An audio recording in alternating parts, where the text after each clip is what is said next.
Precisamente un diálogo con el abogado Eduardo Lara. Él pertenece al Departamento de Asistencia de Deudores del Estudio Alfaro y Madariaga. ¿Por qué? Porque queremos hablar acerca de lo que está ocurriendo también en conversaciones en torno al CAE, los cobros que se van a venir también a nivel nacional y principalmente el riesgo o no, ahí tú nos vas a aclarar, ¿cierto?, de posibles embargos. ¿Cómo estás, Eduardo? Hola Camila, Nilsson, ¿qué tal? Muy bien y feliz de estar acá en este espacio. Ojalá poder orientar a muchas personas que nos están viendo o escuchando. Gracias por estar con nosotros, Eduardo. Y te quería consultar, ¿en qué consiste un embargo puntualmente y en qué etapa del proceso ocurre? Por ejemplo, si yo soy un deudor, no sé, no quiero pagar, me he resistido a todo lo que a los llamados, a las visitas. Cuéntanos un poco de ese proceso.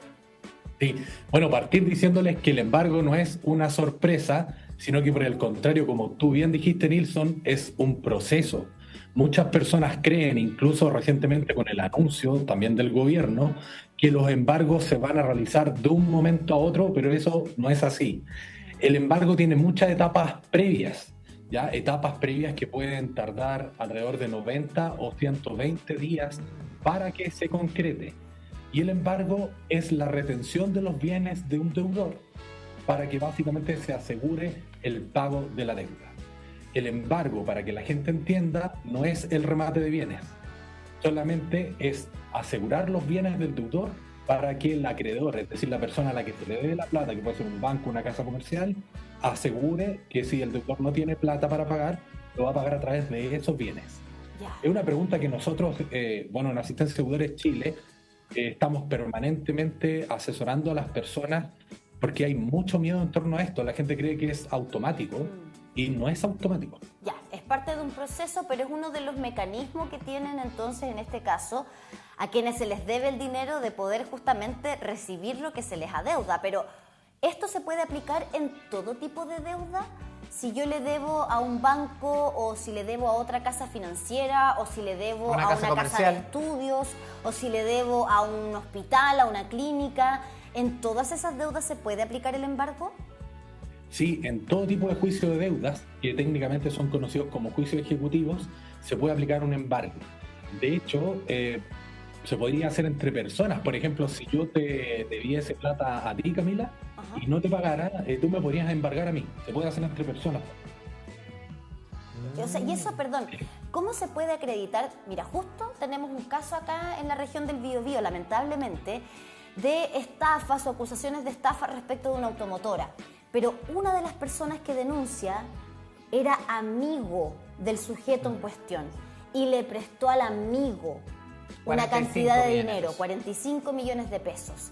Este señor, a quien se le deben esos 45 millones, ¿también podría perseguir un embargo en contra de este sujeto? Sí, por supuesto, pero siempre hay que tener respaldada la deuda en algún documento que sirva de base y de prueba de la deuda. Es decir, no basta solo una transferencia o no basta solo entregar la plata, sino que la plata tiene que estar respaldada en un contrato, en un pagaré, en un cheque, en una factura, en una boleta, etcétera. Pero tiene que haber algo detrás. Así que efectivamente esta persona podría recuperar la plata siempre y cuando existe un documento de respaldo. Como para entender, Eduardo, cómo funciona en la práctica, porque claro, podemos debernos plata entre nosotros y nos vamos a embargar las cosas, ¿cierto? Un abogado entre medio. Pero tengo que pasar el proceso de un juicio, tiene que haber una orden judicial que acredite que hay un embargo para que me puedan retener mis bienes. Sí, desde luego. En este caso hipotético, nosotros iniciaríamos un juicio ante un juzgado civil y el juzgado civil ordena la notificación de esa demanda, de ese cobro de la deuda. Una vez que ordena la notificación, le da la posibilidad al deudor de pagar la deuda. ¿Ya? No se va al embargo directamente, sino que básicamente el tribunal le dice a la persona, ya, ahora tienes un plazo para pagar esta deuda. El plazo es bastante reducido, la verdad, son 8 días, no hay más. Es el único plazo que existe en el juicio de deudas. Y si en esos 8 días la persona no paga, se procede al embargo. Ahora bien, hay distintas alternativas de defensa que la persona puede ocupar si es que no puede pagar la deuda también. Porque no pagar la deuda tampoco es un delito, ¿ya? Tampoco es algo que no tenga solución. También se pueden argumentar otro tipo de defensas en ese plazo de 8 días, que es fundamental para una persona que debe plata y está en aprietos. Ahora, Eduardo, ¿qué bienes me podrían embargar si me encuentro en esta situación?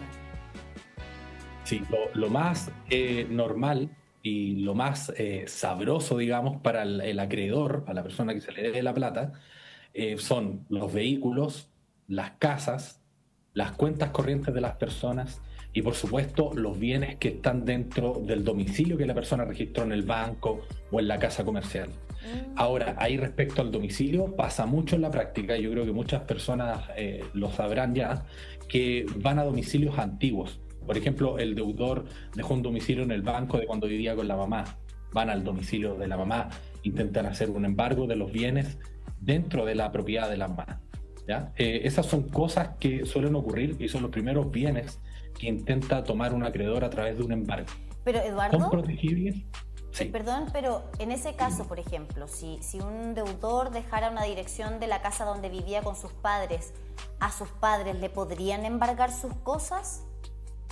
Si no hacen nada y se mantienen en la inactividad, sí. Eso es un defecto del proceso que se debe corregir. Y la persona llamada a corregirlo es el deudor o, en este caso, los padres. ¿Ya? Si no se hace nada, por ejemplo, si se toma la mala decisión de hacer caso omiso de esto, hay muchas personas que le llegan las notificaciones, las votan, muchos padres que dicen, le llegó esto a mi hijo, en realidad él ya no vive acá, a la basura, o simplemente deciden no hacer nada. El proceso puede avanzar a un punto ilógico e injusto también, en que los padres del deudor pueden perder bienes por culpa de no hacer nada.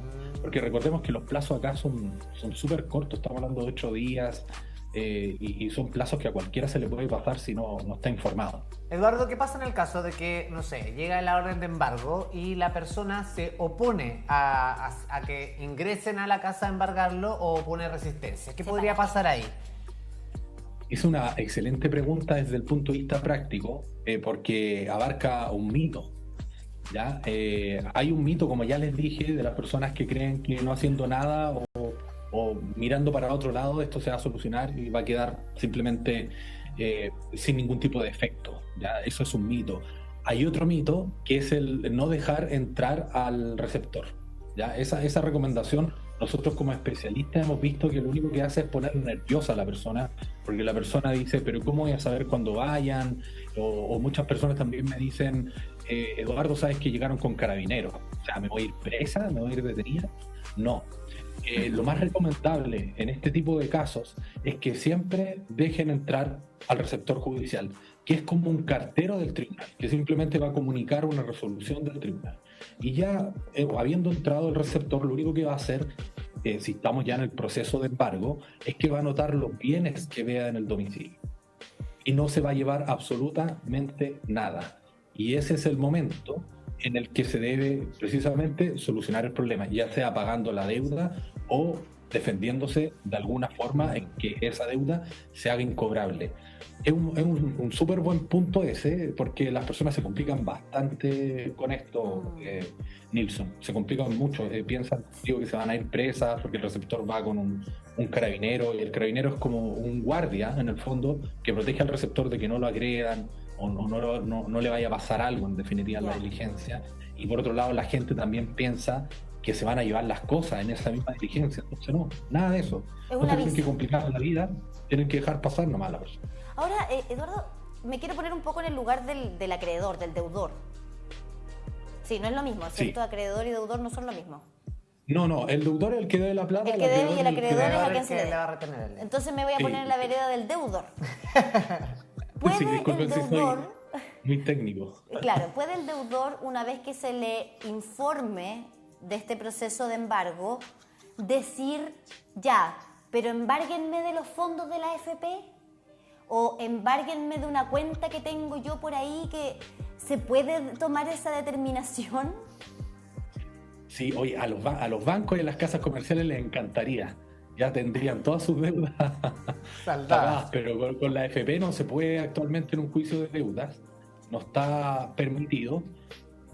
Salvo por la deuda de pensión de alimentos, ¿no? Que ahí está la ley Papito Corazón que permite echar mano de esos fondos, ya. Exactamente, en esos procesos sí se puede hacer. Pero en un juicio de deudas con el banco y la casa comercial no se puede, afortunadamente, pero sí se puede embargar cuentas corrientes. Ahora que el deudor las ofrezca, no está contemplado como un mecanismo específico dentro de la ley, pero sí podría llegar a hacerse, es discutible. Un deudor, por ejemplo, podría presentar un escrito al tribunal solicitando que se le embargue determinado bien para pagar la deuda. Podría llegar a ser. Sí, o sea, sí, podría ser una solución. Pongámonos en el caso de que un deudor tenga distintas propiedades, por ejemplo, ¿no? Y que dijera ya, pero por favor no me embarguen, no sé, los vehículos porque los ocupo para trabajar, ¿cierto? Pero sí me pueden embargar los departamentos, no sé, pensando en un deudor que en realidad no tendría por qué deber plata si tiene tantas cosas. Me imagino que depende del monto de la deuda. Pero si claro, pasa. En el fondo es, váyanse por este camino y vean si es que aquí se salda la deuda, pero no me toquen esto todavía, déjenmelo para el final, no sé, ¿se puede llegar a ese tipo de acuerdo? Solo negociando, la ley no lo establece, así propiamente tal, como embargar preferentemente algunas cosas sobre otras, sino que queda a criterio de la persona que presta la plata, en este caso el acreedor. Y bueno, y mencionar que existen deudores con patrimonios grandes, porque en el fondo cuando existen mayores ingresos, la calidad de vida también sube y los gastos también suben. Y me he encontrado con personas que ganan, por ejemplo, como hoy día está en boga, ganan más de 5 millones de pesos, están endeudados pero hasta el cuello, igual que una persona que gana el sueldo mínimo. Sí. De hecho, en el último informe de DICOM y de la Universidad de San Sebastián, de Equifax y la Universidad de San Sebastián, se estableció que el mayor incremento de morosos en Chile, que hoy día tenemos 4 millones de personas morosas, es el segmento ABC1. Entonces, imagínense ustedes, ya no es un problema como de clase social, sino que es un problema de la sociedad completa.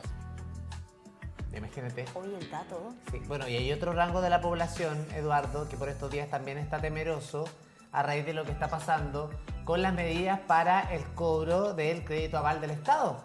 Hay muchas personas que dejaron de pagar el CAE precisamente por una de las promesas incumplidas del antiguo gobierno, pero sin embargo es un índice de preocupación por estos días. ¿Qué pasa ahí si una persona decide no pagar el CAE? ¿El Estado podría también hacerse cargo de esto y embargarme de alguna forma para ser parte del cobro de esa deuda que tengo pendiente? Desde luego, el tema del CAE está pero muy fuerte hoy día en nuestro estudio jurídico. Hemos atendido ya esta semana a muchas personas, como una ola de personas muy preocupadas, principalmente de lo que le puede pasar en relación a los embargos, ¿cierto? Efectivamente, acá el deudor de un CAE, Nilson, enfrenta dos acreedores. Enfrenta a dos personas que le prestaron la plata. Por un lado está el banco y por otro lado está el fisco, porque es un crédito de un banco con la garantía del Estado. Es decir, tiene dos personas que lo van a demandar. Hoy día, en nuestro estudio jurídico, nosotros podemos defender a una persona que no pueda pagar eso y pueda acreditar que no puede pagarlo porque no tiene bienes, por ejemplo, o porque su sueldo no le alcanza. Se puede acreditar la insolvencia y generar la incobrabilidad del CAE frente al banco. No hay ningún problema con eso, no hay ninguna ley que haya cambiado algo desde que se hizo las declaraciones del gobierno ni nada por el estilo. Y por otro lado, cuando ya se gana el juicio con el banco por debajo, digamos, en la interna, le cobra ese crédito que no pudo pagar el deudor al fisco y el Estado le paga al banco. Entonces luego es el Estado el que demanda al deudor y el deudor tiene que enfrentar un segundo juicio donde también puede ser embargado. ¿Ya? Ustedes me dirán, pero bueno, ¿qué le van a embargar a una persona que no tiene nada? ¿Ya? Pueden ir a molestarlo a un domicilio, ¿ya? Pueden ir al domicilio de la mamá, pueden ir a un domicilio antiguo que hayan registrado, pueden hacer un embargo si es que no se defienden, y lo que siempre hace el fisco en el CAE es embargar la devolución de impuestos. Es decir, si el deudor está acostumbrado a trabajar con boletas de honorarios, que se olvide de la devolución de impuestos durante mucho tiempo, porque el fisco va a estar siempre reteniendo eso. Hoy día el fisco podría tener otras herramientas también, como embargar cuentas corrientes, por ejemplo. A una persona que no tenga bienes, que no tenga vehículos, que no tenga propiedades, que no tenga un domicilio conocido, le podría embargar cuentas corrientes, por ejemplo. pero es algo que aún no se concreta y que nosotros como estudio especializado en la defensa de deudores estamos viendo cómo se comporta también para poder ir asesorando a las personas que en realidad no pueden pagar, porque lo correcto siempre va a ser pagar la deuda es buena, siempre la deuda es buena siempre que esté dentro de nuestra administración, nuestra correcta capacidad de pago, pero ya cuando se sale de control, la persona no tiene por qué ahogarse en un vaso con agua. Siempre va a haber una solución para enfrentar una deuda que no se puede pagar. Sí, yo creo que es súper importante poner el acento ahí porque también lamentablemente hemos visto cómo personas incluso caen en una espiral de situaciones de salud mental que pueden llegar muy lejos, producto de deudas.